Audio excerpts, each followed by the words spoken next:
Hilton brings you new ways to stay, with experiences that let you capture the glory days. Introducing the Graduate Hotels. Each inspired by local college towns, these stays are always original and never boring. Get in touch with traditions all across the country and enjoy a stay that's a class above the rest. Book at Graduate Hotels with Hilton Honors Points at Hilton.com. It's a win-win. Hilton, for the stay. Hi, this is Colonel Joe Kittinger, and I'm talking today with Dr. Sky from the TeenTalkNetwork.com, and I'm talking about my high-altitude parachute work that I did back in '59 and '60. I'm talking with Dr. Sky about my combat experience and just aviation in general. Welcome to the Dr. Sky Show, heard proudly here on the Teen Talk Network radio network, TeenTalkNetwork.com, and our flagship radio station, KFNX in Phoenix, Arizona. That is News Talk 1100, the 50,000-watt powerhouse of the desert Southwest. The Dr. Sky Show concerns itself with subject matter from the realms of astronomy, space, aviation, and weather.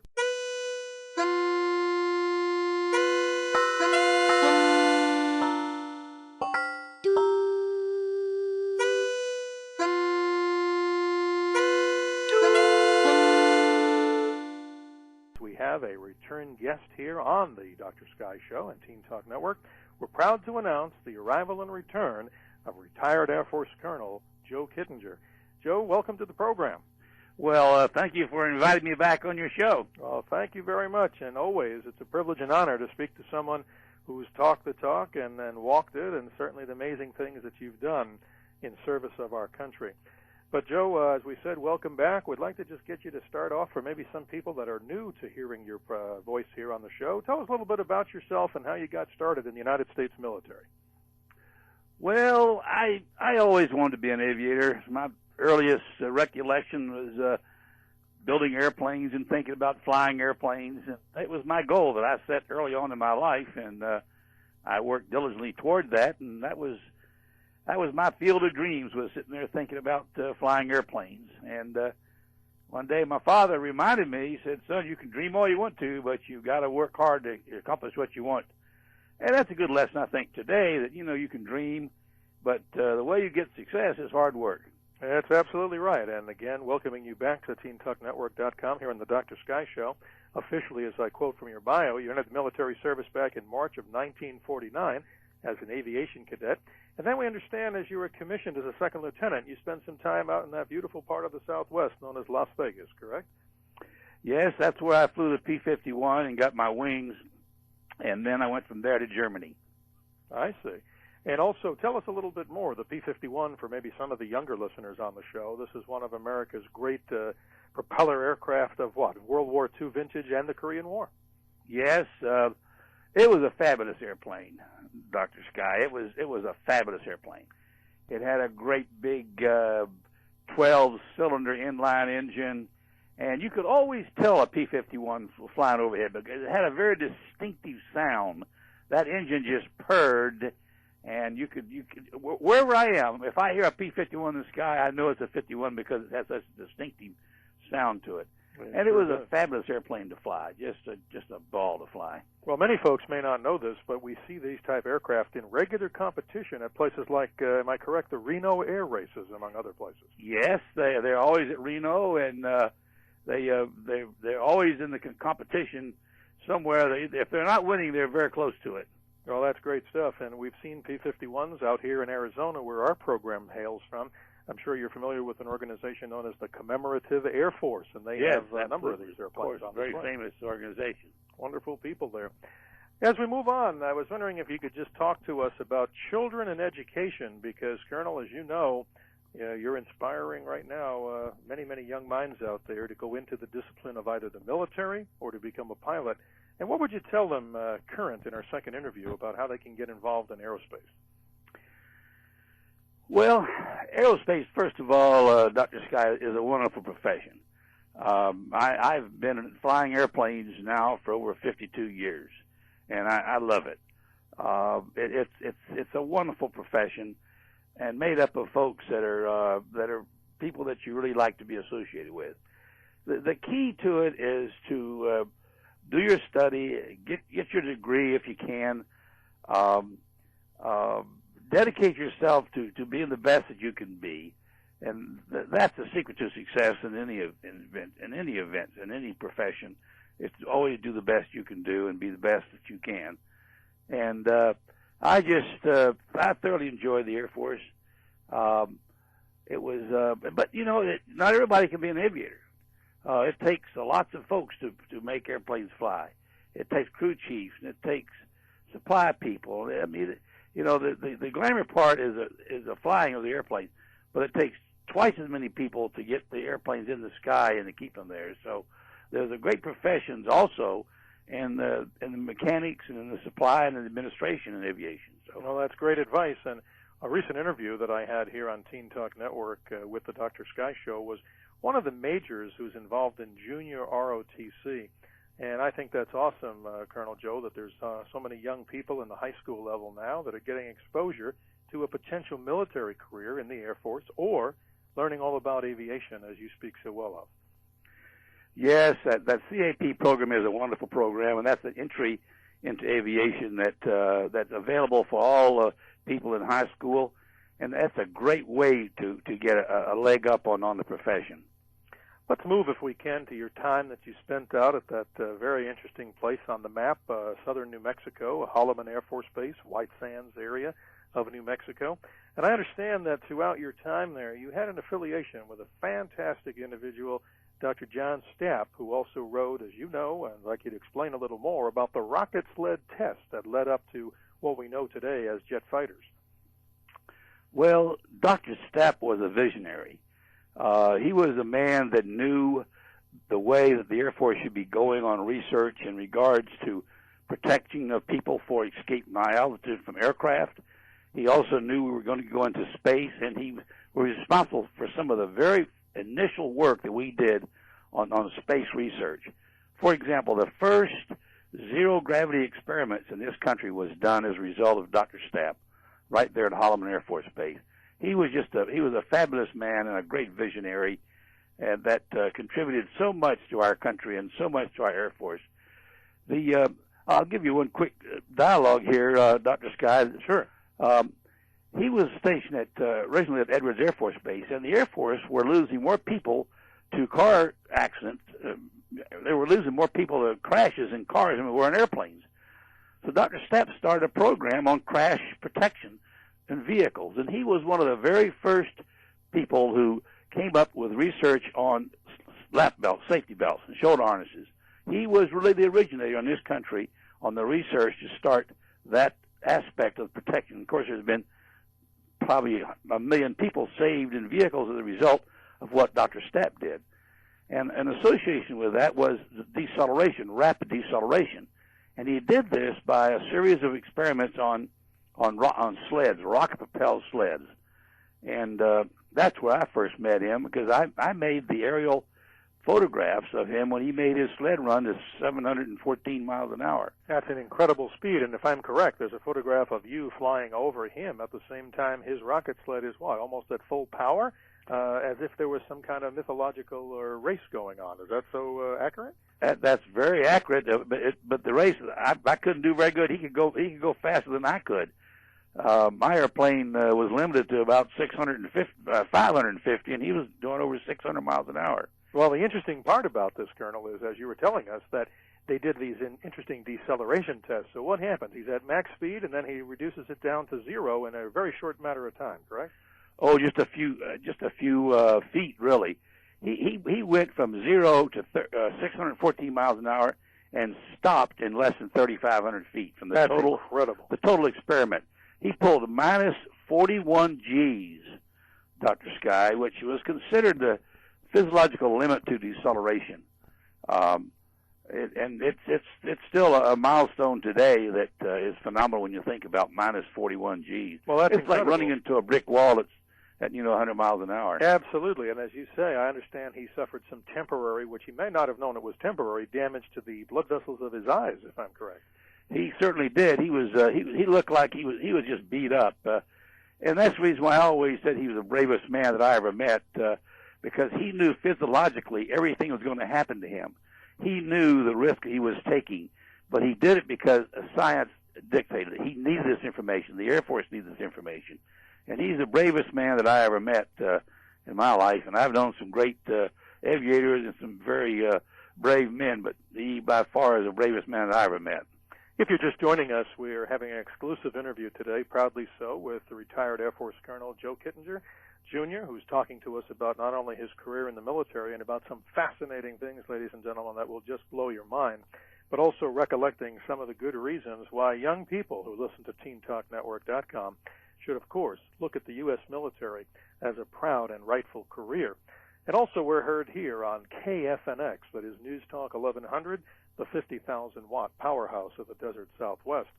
Colonel Kittinger, if you could just tell us, you also have a great fascination and also part of U.S. history in manned ballooning. And if you could just tell us what got you involved in that, say, back in the 1950s.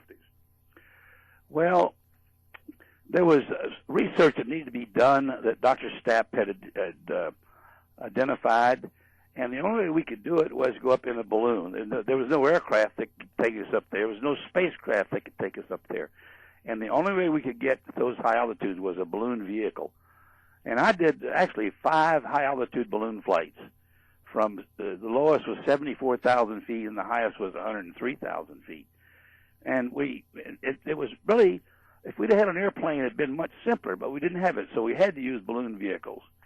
I made one flight in 1957 in a pressurized gondola to look at how to do a space flight, how to the oxygen composition, the physiological monitoring devices, how to train, how to select astronauts.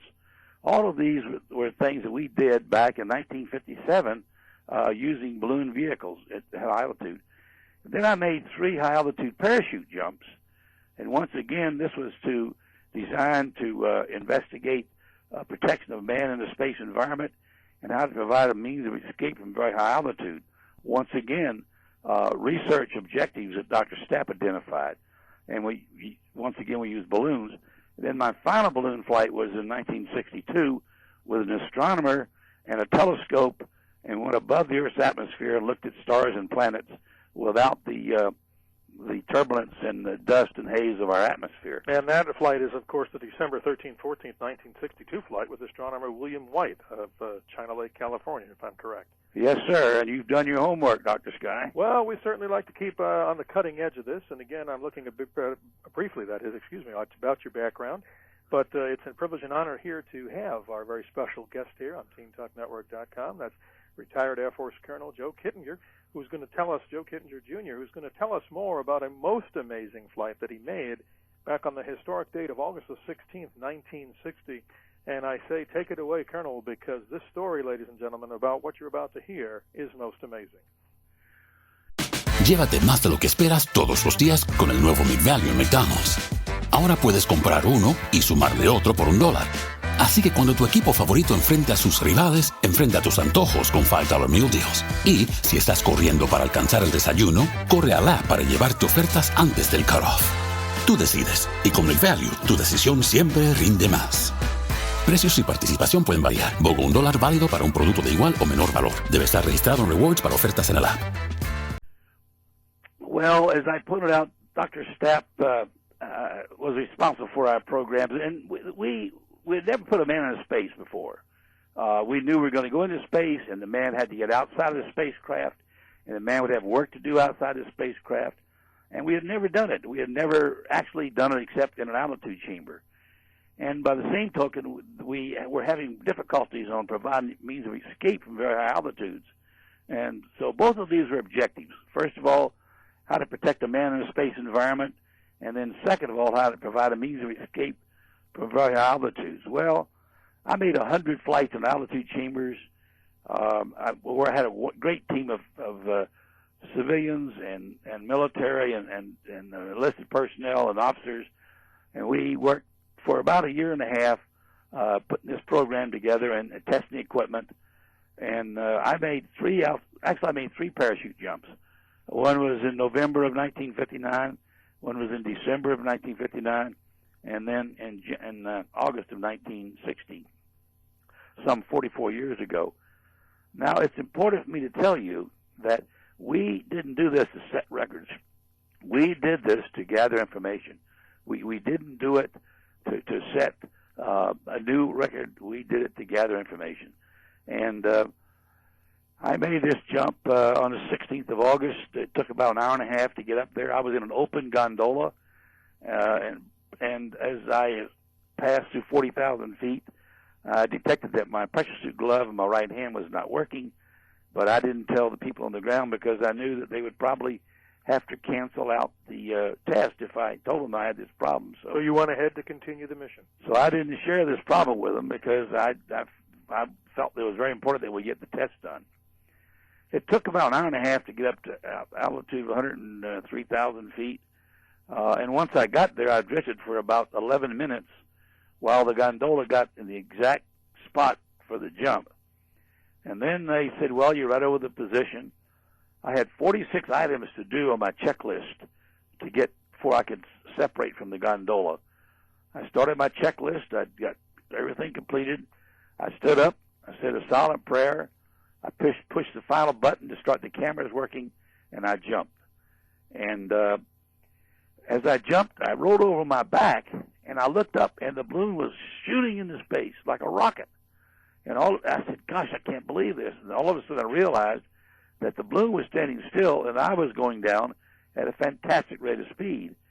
At about 90,000 feet, I reached 714 miles an hour. Incredible. Which is supersonic. But the pressure there, of course, is very low. It's about 5 millimeters of pressure, which is almost a complete vacuum. So you're going extremely fast, true airspeed. But from then on, as the density of the air increases, you slow down. So from 90,000 feet on, I kept slowing down constantly, all the way down as the density of the atmosphere increased. And after 4 minutes and 36 seconds, the parachute opened, and I was elated because we had demonstrated that we could provide a means of escape. And the great thing, Dr. Sky, is that today, that the escape systems that are used today in aircraft are the result of the work that we did back in 1960. The drag formula that's used today, the technique of escape that we use, is still being used today, not only by our Air Force, but also the Russian Air Force has exactly the same system that we devised back some 44 years ago. Well, Colonel, this is an amazing story as we're listening to this live here on TeenTalkNetwork.com to tape. But I want to mention something, Colonel, or ask you, I should say. What is, from a human side, what's this feeling like to be the only person to date who's jumped not only from that record altitude, but what's it simply like when you take that leap of faith, as we call it, as you call it, out of the gondola? What's it feel like to go supersonic without the aid of an aircraft? Well, it was, of course, I didn't detect it. It happened so insidiously that I could not detect it myself. The density there is such, and my true velocity was such that I didn't detect it. But I knew I was going fast. There wasn't any doubt about that because I could see that balloon firing into space. But otherwise, you would have no way of knowing how fast you were going because there's no visual reference. I had an altimeter and a stopwatch, and I had a great interest in that. And I kept watching my altimeter and stopwatch all the way down because I was monitoring my progress as I was descending. And, of course, the further I fell, the safer it was because space is very hostile. Without a pressure suit, you die very quickly. And so your whole life is dependent upon that pressure suit working. So as you're descending, do you hear anything during this phase, or is it pretty silent moment? See, you've got a helmet on, right? And you're breathing in this helmet, and actually you can't hear a thing except your own breath in the helmet. Now, there are people that have asked this question, and we need to clarify this. Some have stated, well, if he went supersonic, why didn't he burn up? And I think the simple answer is what? The atmosphere is so thin at that height that it's not enough to set you ablaze, correct? Well, no, really the real thing is the speed. You have to be doing a Mach 3 before you start getting a problem with heat. And I was at Mach 1. Heat doesn't get to be an effort. Above Mach 2, you'd start getting some heat problems, but I was not. I was halfway there. So I had no problem with the heat. As a matter of fact, it was 110 degrees below zero up there. It was pretty cold up there. It's very cold indeed. And I wanted to qualify this for the listening audience here on Teen Talk Network and News Talk 1100 here in Phoenix. When you're falling like this, it should be stated that you had a free fall jump of about how long before your first chute opened? Well, actually, the main chute did not open until about 14,000 feet. So, I was very busy. People often ask me, what were you thinking about? Well, I was there as a test pilot. I was there to gather information, and I was constantly talking into my interphone. I didn't have a radio or anything to talk to the ground, but I had an intercom, a little tape recorder, and I was constantly describing how my parachute was working, how the stabilization was doing, how just what was happening. So I was extremely busy all the way down. That's amazing stuff, and you were awarded, as the story continues, the C.B. Harmon Trophy, presented to you directly by President Eisenhower in 1960, and, of course, the Distinguished Flying Cross and other more memorable awards that continue. This is amazing, Colonel, and, folks, it's an honor to be able to speak to somebody who's done something like this, because the average parachute jump, if you could tell us this, if a person's going to go out and want to learn how to do this as a civilian, the average jump is about what height and about how long does the person free fall? Well, of course, the longer they've jumped, the longer they free fall. But when they first start off, they usually start off with a 10-second free fall, something like that. The techniques they use today are very safe. They have very good parachutes, good instructions. The FAA closely watches the instruction that they give, and it's really a pretty doggone safe environment if you go to a good school to learn how to parachute jump. And by the way, when I made my jump, people think, well, I must have had thousands of parachute jumps when I made this one. But no, I only had, that was my 33rd jump. And the reason was I was there to test equipment for astronauts and pilots. And astronauts and pilots are not trained parachutists. They're not skydivers. So I was there with a minimum amount of parachute jumps on purpose to be sure that what I was gathering would be applicable to pilots and astronauts. Well, it's interesting to note, for those that are interested in the science of space science here, that your jump on that date in August of 1960 predates, if I'm correct, the Alan Shepard launch of the first suborbital flight around into space, correct? Oh, yes, quite a bit. Actually, I was the first man in space. It wasn't orbital space, but I was the first man in space. Space starts really at about 62,000 feet for the man, because above 62,000 feet, that's where blood boils. And without a pressure suit, you cannot live. So for space, it starts at 62,000 feet. No, Colonel, we want to salute your service to the United States military, and as the story goes on, we'd love to hear you comment about the rest of your career, a very important career that everybody needs to know about. You were also involved as the commander of a very famous aircraft squadron known as the 555th Triple Nickel, which I know from Arizona here was one of the first to also have the F-15 at Luke Air Force Base. Tell us all about the Triple Nickel. Well, it was a great squadron, and you're right. They had the first F-15s, and they came there from Clark, and they were its first unit to have F-15s and checked out all the F-15 pilots in the Air Force. The Triple Nickel, we shot down more MiGs than any other squadron there was in Vietnam, Navy or Air Force. We had a great bunch of warriors that did a very good job, and I was a proud commander of that organization for a year before I got shot down. But it was a great group of people, and they're still great. Right now they're over in Aviano flying F-16s, and they're still a great organization. We also need to say, as a member of the Armed Forces, you did serve your time not only with the United States military, but you were held captive for some 11 months when you were shot down on May 11th, 1972, and among the other folks that I'm sure you know very well, similar stories like Senator John McCain and also Admiral Stockdale. And again, sir, we just want to salute your service to the United States military. I actually had 3 tours in Vietnam, and I was there from 63, 64, 66, 67, and 71, 72. And I had over 1,000 hours of combat, 483 combat sorties. And I really believed in what we were doing. We certainly salute you as anyone who was held captive, and none of us understand what one goes through. And obviously 11 months, I don't know how I would manage the time, Colonel, being kept away from family and my military comrades. Again, we salute you for all the service that you've given to this great nation. But back to the subject matter of your love of ballooning in the time we have allotted today, another amazing historic milestone is achieved in September of 1984. Colonel, tell us about this wonderful opportunity to fly solo across the Atlantic. Well, now, Dr. Scott, that was 20 years ago. 20 years ago next month. I made the first solo balloon flight across the Atlantic Ocean. It had never been done before. We did it just for an adventure. We did it just because it had never been done before. We did it to have a good time, and we did exactly that. I had a great group of people that were my sponsors, and we had an awful lot of fun doing it. It flew for 3.5 days, took off from Maine and landed in Italy, and it was just a blast. I also, of course, was in the Gordon Bennett balloon races, and next month in Albuquerque, I'm going to be flying another gas balloon in a race from Albuquerque on Saturday, the 2nd of October.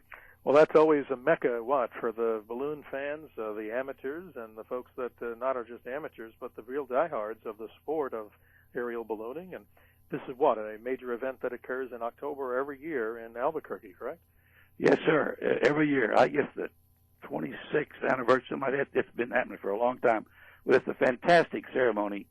They'll have 1,000 balloons there that will take off for various flights. But the balloons that I'm flying in are gas balloons, and there'll be about 20 of those gas balloons in the race. Not hot air balloons, right? They're not hot air balloons. This is gas using helium gas.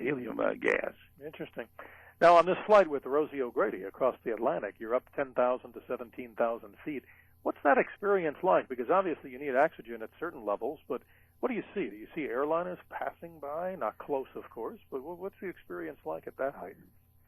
Well, the highest altitude I got was about 22,000 feet, and the airliners are up at 30 to 40,000 feet, so I never saw any airliners. I did get boomed twice by the Concorde. Oh. It scared the daylights out of me because that must have been an experience. That was quite an experience, and of course I had no idea it was going to happen. And first time it happened, it just scared the daylights out of me. But after that, then I realized what it was. It didn't bother me so much the next time. But the airliners are much higher than I was in my flight. And of course, I was on oxygen a great deal of the time. In the 3.5 days, I slept 2.5 hours.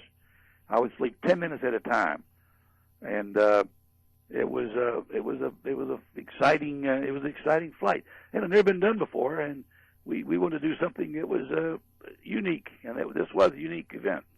I'm not as current as you are in the history of manned ballooning, but am I correct that Albuquerque residents also, Max, I'm trying to think, Ben Abruzzo and Maxie Anderson were also involved in a transatlantic flight too?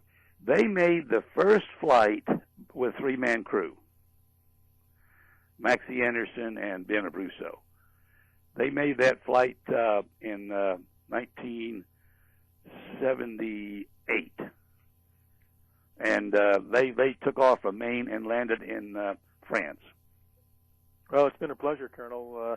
I wish we had more time here on the show today, but in closing, if you could, for about a minute, could you tell us what's new with Colonel Kittinger, and tell us what some of the activities you're involved in, and how can people get in touch with you if they'd like to learn more about what you've done? Well, first of all, let me tell you, there's a pretty good book called The Free Astronauts, written by Craig Ryan, which describes a lot of the research that we did back in those days, and folks are interested in that era and that research we did. That book is a real good book, and it's on Amazon.com, and I'm sure you can get it at your bookstore. The sky is still my office. I still fly balloons. I still fly airplanes, and I still have the love of aviation I've always had, and I'm going to keep flying as long as I possibly can because I really love it, and I love the people that are associated with it, and it's just an awful lot of fun. Well, ladies and gentlemen, you've heard it from the man himself. We conclude our interview proudly and thank him ahead of time, Colonel Joe Kittinger, retired Air Force colonel. and we want to thank him for being part of our program today here on TeenTalkNetwork.com and our flagship radio station, News Talk 1100, that is KFNX, the 50,000-watt powerhouse of the Desert Southwest. Colonel, I look forward to staying in touch with you, and if by chance I can make another trip out to the Florida area, I'd love, with your permission, to be able to meet you face-to-face. Just give me a call anytime. Well, thank you, sir. And that concludes our program today. Thank you for listening to the Dr. Sky Show, heard each week, as you know, on TeenTalkNetwork.com and News Talk 1100, KFNX in Phoenix. From Dr. Sky to all of you, always keep your eyes to the skies. Thank you, Colonel. At Capella University, you can learn at your own pace with our FlexPath learning format. Take 1 or 2 courses at a time and complete as many as you can in a 12-week billing session. With FlexPath, you can even finish the bachelor's degree you started in 22 months for $20,000. A different future is closer than you think with Capella University. Learn more at capella.edu. Fastest 25% of students. Cost varies by pace, transfer credits, and other factors. Fees apply. Good afternoon, everyone. I'm Steve Cates, Dr. Sky, once again here on TeenTalkNetwork.com, where we bring you from the world of aviation, astronomy, aerospace, and, of course, the subject science of weather, newsbreakers, those that make news and have made news in these wonderful sciences.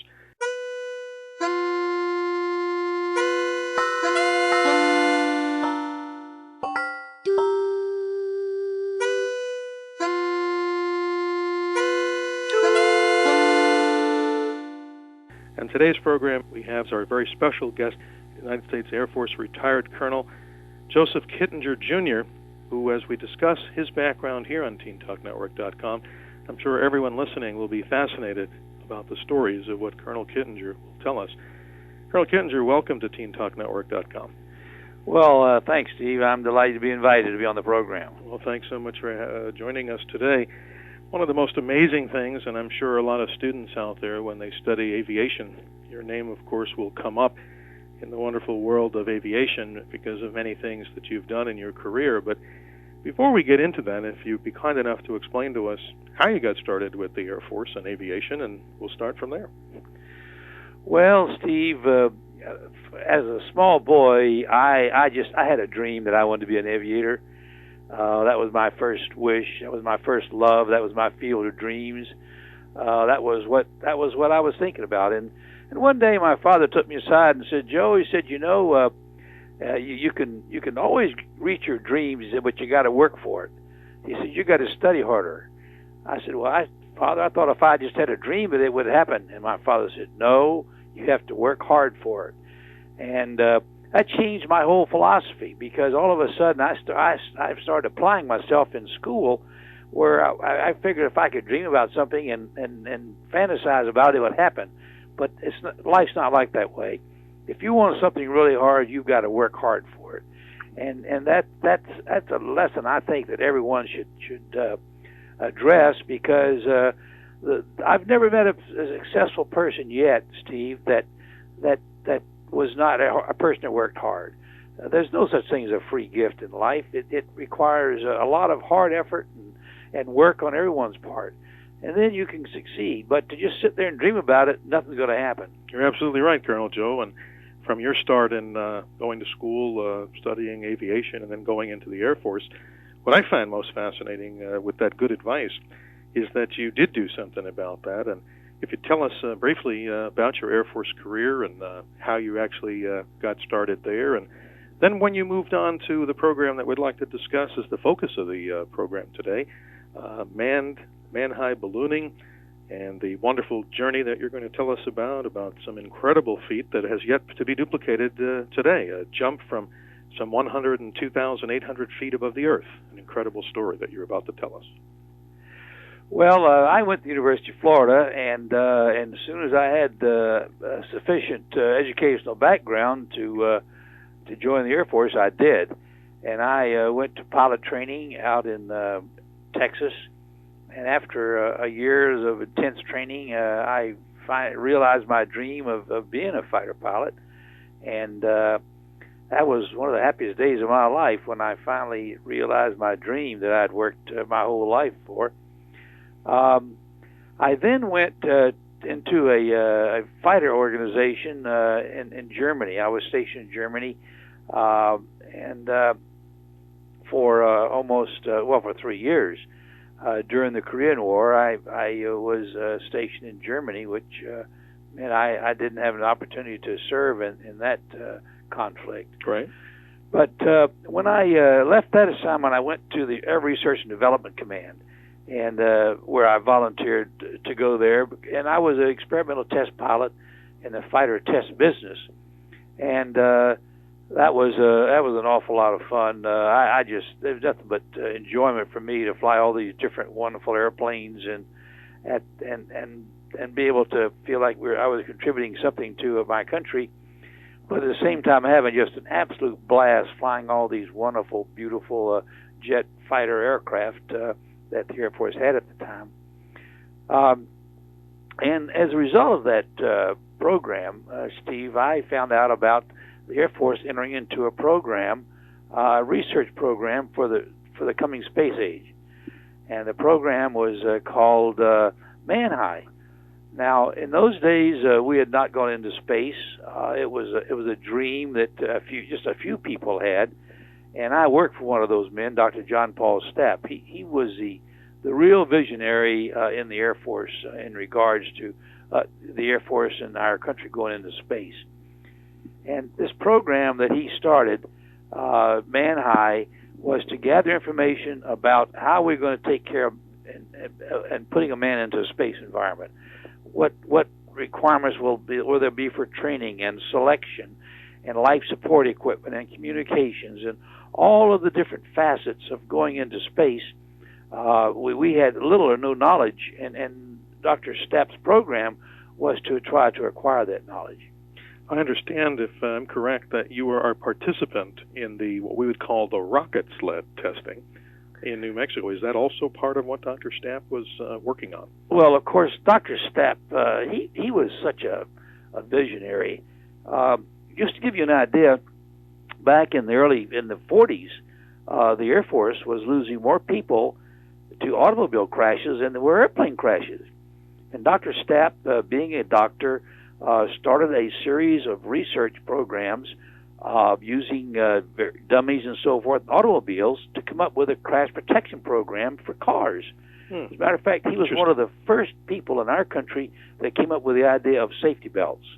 And of all the things that Dr. Stapp did, I would say that his research work that he did on safety belts was probably the most profound.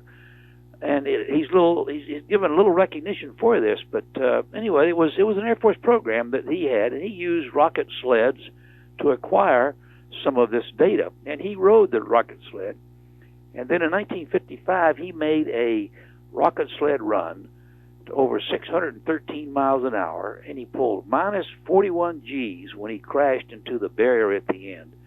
He established a limit to human physiological deceleration in crashes and high-speed ejections.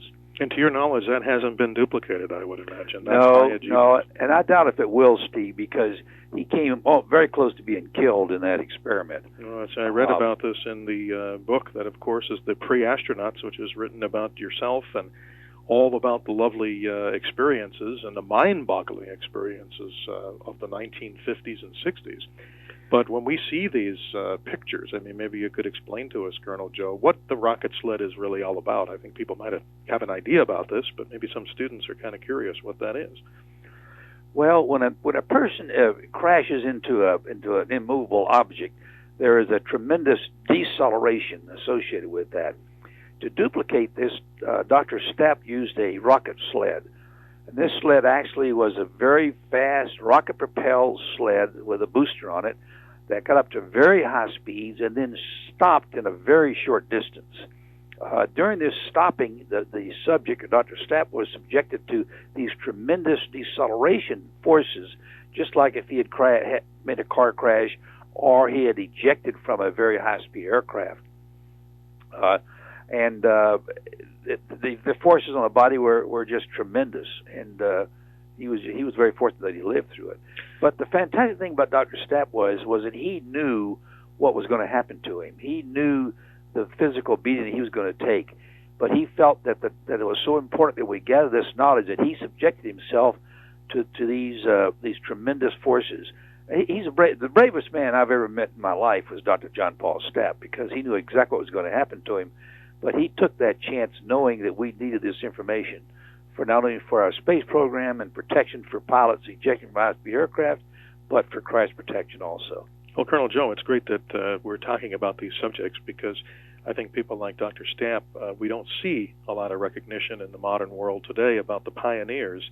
And once again, we're very fortunate to have you explaining this wonderful story. But to transition on to your career, back in 1957, it appears that you become involved in a project called Project Manhigh, which are what? Balloon flights where you're sitting in some sort of a gondola to go up to the higher levels of the atmosphere. Is that correct? Yes, Steve, but first of all, you say, well, why did you use a balloon? Well, because there wasn't any aircraft that would get up there. There wasn't any spacecraft that would get up there. So the only way that we could gather this data was to use man's oldest aerial vehicle, which was a balloon vehicle. The balloon vehicle really complicated the matter, because if we'd had an aircraft we could have gotten up there to do this experimentation with, it would have been much simpler, much easier. But the balloon was the only vehicle that we had in those days to get to these very high altitudes to do these types of scientific investigations. On your first flight, how did it feel for you to be encased in this, I imagine, a small gondola, and your basically only contact with the ground is, of course, by radio, but what's that feeling like, and how long does it take to ascend to these kind of altitudes? Well, first of all, Steve, this gondola was 3 feet across and 7 feet high. It was really smaller than a phone booth, and of course, today, young kids don't know what a phone booth is, but back in my day, they were a small building that you'd go into to make a telephone call. But anyway, it was very small. It was small for a reason. It was small because we knew when we went into space that the man was going to be in a very small, confined cockpit or capsule, and we wanted to design systems that would work in a small, confined area, and we wanted a man to be in a small, confined area. And when I made that first flight, which was in June of 1957, no man had ever been aloft above the Earth's atmosphere for a prolonged period of time like I was going to be. I was a trained fighter pilot. I was an experimental fighter pilot. I was a trained parachutist. I was a research engineer. And I was there in that capacity as a research engineer to gather the data that we needed in preparation for the space program. And what's fascinating, Colonel, is that, as many people listening probably do know, and if they don't, this is before the launch of Sputnik and also before the launch of the first supposed human in space, Yuri Gagarin. Oh, yes. This was 2 years, actually 3 years before any other manned space program. And we were there because we knew that, well, Dr. Stapp was a proponent of this. Dr. Stapp knew we were going to get into space. He was one of the few people that really had faith that we were going into space. And he knew that we needed this information to prepare us for that step. The information that we gathered in our research programs assisted us, our nation, in getting into space. We didn't make it happen, but we learned lessons. We gathered data that helped us in the final analyses to go into space in a safe manner. And for attaining these altitude high projects, of course, with Project Manhigh, you're awarded the Distinguished Flying Cross for doing this over a period of a few flights. Yes, I was awarded the Distinguished Flying Cross for this program. Which I was certainly honored by that. And then I left and went on to another program, which was Project Excelsior, whereas the first flight was to how to protect a man in a space environment, how to have communications and physiological monitoring, and how to train an astronaut, how to select an astronaut. The purpose of Excelsior was to gather information about how to protect a man in a space environment in a pressure suit and how to provide a means of emergency escape from very high altitude. And in this program, I went up to altitude of, I actually made 3 parachute jumps. Ever higher, one from 76,000, one from 75,000, and the third one from 103,000 feet. Now, we weren't there to set records. We were there to gather data, to gather information that we needed for our space program. But on the date of August 16th, 1960, this 102,800-foot-high attempt, again, the world record, I believe, you do something very special here, and if you'd be kind enough to tell us, you're up there, you're then taking this big leap of faith, as you call it. If you could describe to everybody listening to me. Now, folks, this is what I think one of the most amazing stories to hear. Here is a person, as a pre-astronaut, stepping out of a balloon at the outer edges of the atmosphere.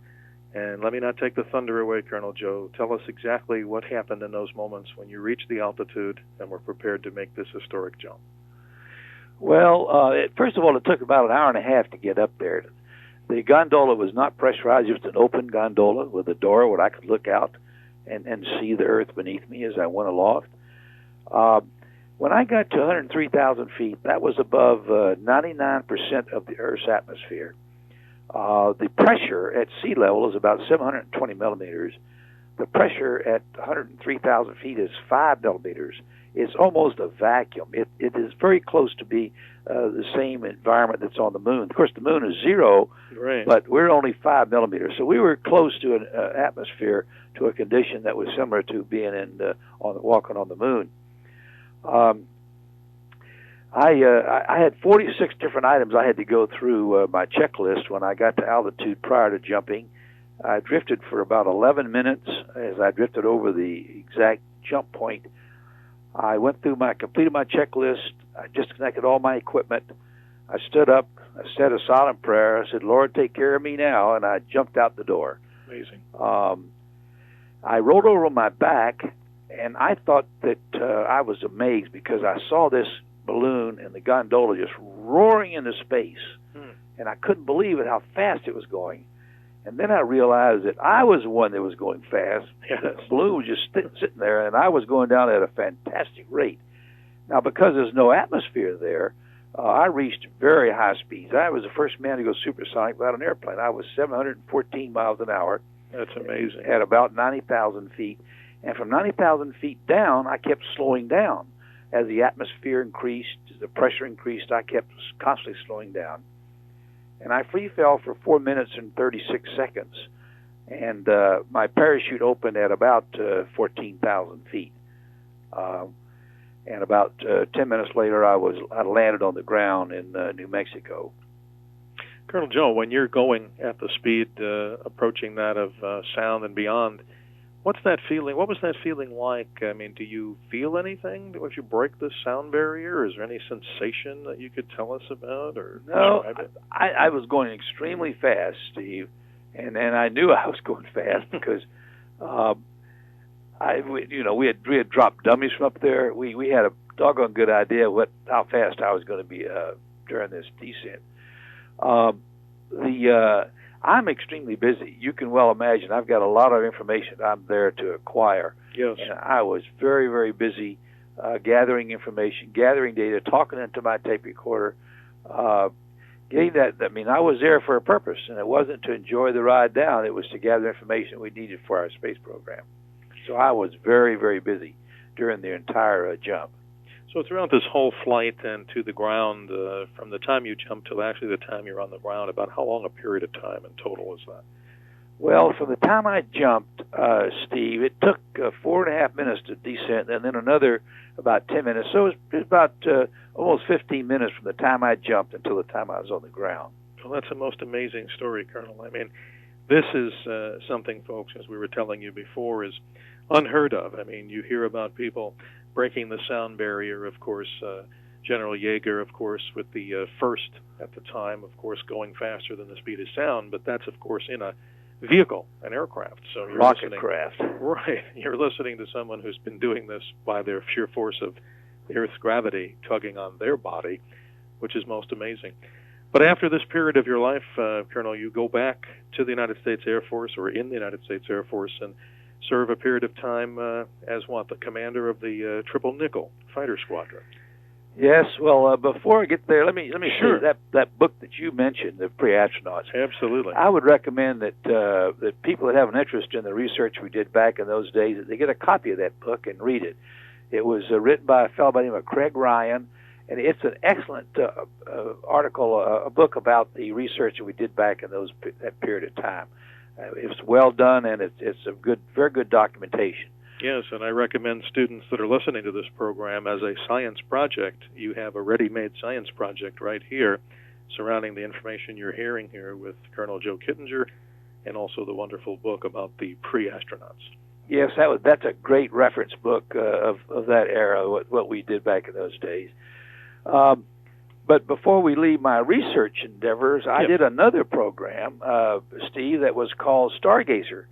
And this one was a project where I went up in a pressurized gondola with a telescope, with an astronomer, and looked at stars and planets above the Earth's atmosphere. This was one flight we made, and it was the last scientific balloon flight ever made in the world.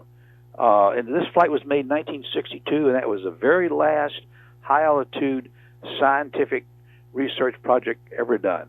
So you and astronomer Bill White are sitting in this gondola that says for about 18 and a half hours. Is that correct? Yes, 18 and a half hours.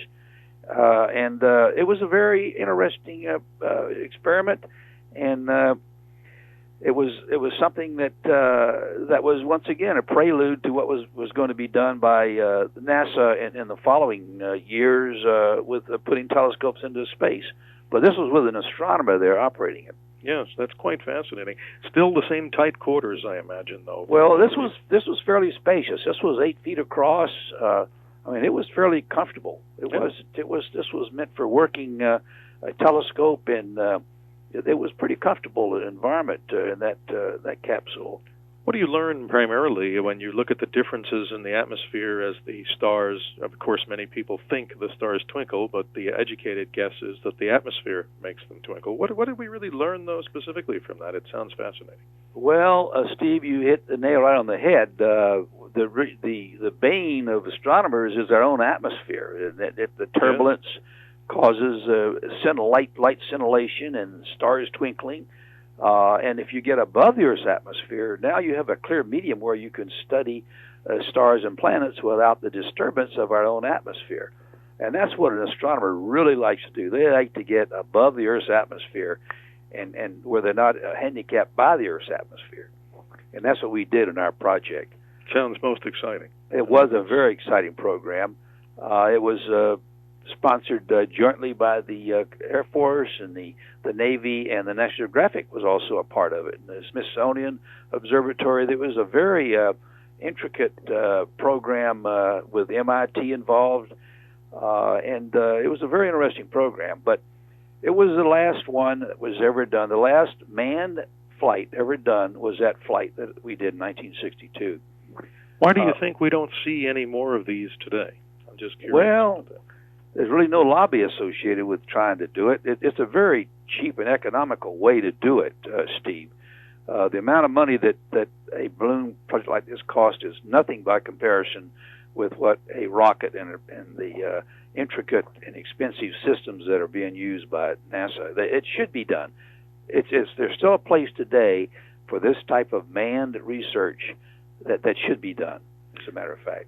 Colonel Joe, I saw here in Phoenix, where we originate part of my Dr. Sky show for TeenTalkNetwork.com, about sometime either late last year or early this year, there was a series of balloons launched from New Mexico that were seen over the west. And some of these estimated altitudes were about 125,000 feet above the Earth, and they expanded upwards to about 400 or 500 feet. They were watched by people and reported as unidentified flying objects with the rising sun. And I followed the object across the skies, videotaped it extensively. It stayed in the skies almost all day. And from that altitude, that's pretty similar to about how high you were. Totally amazing to even be able to see that from the ground.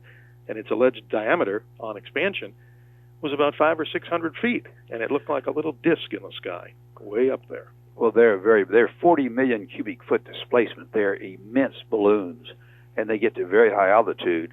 And there's still a lot of them flown around the world. Unmanned flights are flown all over the world gathering data. It's a very good research tool that's being still used today all over the world, from the Arctic, the Antarctic, and from Australia, and from our own country. Most of them are launched from Palestine, Texas, as a matter of fact.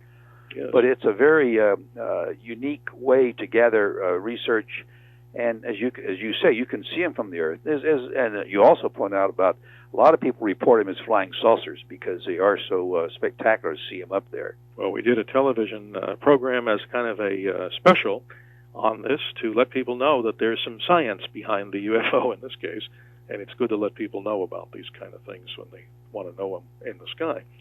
But in the time remaining, Colonel Joe, if you'd be kind enough to just tell us you transition after this wonderful career in the area of ballooning above the Earth's atmosphere, and then you served time in Vietnam, if you'd be kind enough to tell us about your involvement with the Triple Nickel Tactical Fighter Squadron. Well, Steve, actually, my career I had two careers. First career was in research and development and experimental test pilot, and then as a fighter pilot. In 1963, I went to Vietnam for the first time, and then I went again in 66, 67, and I was flying B-26s and A-26s. And then in 1971, I returned to Thailand and flying F-4 Phantoms, and I was a commander of the very famous Triple Nickel Fighter Squadron at Udor in Thailand. And I flew over 1,000 hours of combat in these 3 tours. And then in March of 1972, I shot down a MiG-21 in aerial combat. And then in the 11th of May, 1972, I was shot down near Hanoi and spent 11 months as a POW in the Hanoi Hilton. You move on beyond that time of your life to do something also quite incredible. In the 1980s, you return to flying what I imagine to be a little different type of balloon known as the Rosie O'Grady, and you make a very historic flight. This is what, the first manned attempt to cross the ocean from No, the first solo flight across the Atlantic Ocean. I made a flight in 1984 from Maine to Italy in an open gondola, solo. Took 3.5 days. And whereas all my other my programs in balloons was for research and for a good reason, my flight across the Atlantic Ocean was done just as an adventure. It had never been done before, and I wanted to do it. And I had a wonderful team of people, and we had a lot of fun. And I set several world records that'll be a long time before they'll ever beat on that flight. Sounds exciting, but again, the key word here is solo. And how does one remain to do all the things on board the balloon? I mean, you rarely have a chance to sleep, I would imagine, on this type of a flight. No, you're right, Steve. As a matter of fact, in 3.5 days, I only slept 2.5 hours. That's amazing. I'd sleep 10 minutes at a time because I was very busy. You know, I had to fly the balloon, communicate, navigate, manage all the systems. I was a very busy beaver on that flight. But I wanted to do it solo because it had already been done with a 3-man crew, and I'm a fighter pilot, and I had confidence that I could do it, and by gum, I did do it. And you sure did, and we salute the wonderful events and efforts of your career, as we're talking with, again, United States Air Force retired Colonel Joseph Kittinger, Jr., about his long career in not only aviation, but in the area of flying into the clouds and beyond via balloons and transitioning across the ocean solo. But finally, Colonel, in the time remaining, what bit of advice would you give young people today if they want a career, let's say, in the United States military? I know, imagining now what's going on in our country, that we're called possibly to arms here because of the tragic events that are happening to our country by terrorists, but also for commercial pilots and for anybody that wants to go into a career like this. What do you recommend they do as a student to begin? Steve, I would recommend that they establish goals, that they work toward these goals, that they don't worry about peer pressure, that they be themselves, and not allow anybody to deter them or defer them from what they know is correct.